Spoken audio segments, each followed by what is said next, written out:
శ్రమ ఓర్పును, ఓర్పు పరీక్షను, పరీక్ష నిరీక్షణను కలుగజేయనని శ్రమల యందును అతిశయపడుదుము అని వాక్యం తెలియజేస్తూ ఉంది. రోమీయులకు రాసిన పత్రిక 5వ అధ్యాయం 3-4 వచనాల్లో.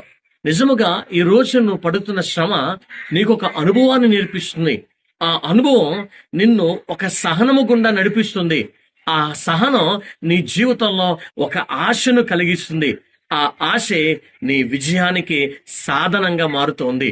ఈ రోజున నీకు శ్రమ కలిగినప్పుడు ఊరికనే దేవుడు శ్రమలివ్వడు. నేను అభివృద్ధి పరచడానికి దేవుడు శ్రమ నీ ముందర పెడుతూ ఉన్నాడు. శ్రమ నీ జీవితంలో ఓర్పునివ్వాలి, నీ సహనాన్ని పెంచాలి. నీకున్న స్థితిని, నీకున్న పరిస్థితుల్లో నువ్వు సహనము కలిగి బ్రతకడం ఎలాగో నేర్చుకునేలాగా ఈ శ్రమ చేస్తుంది.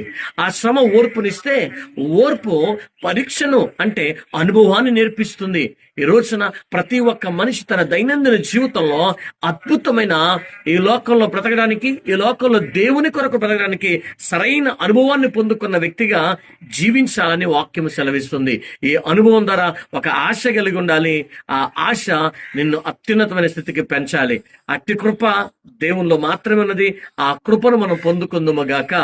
ఆమేన్.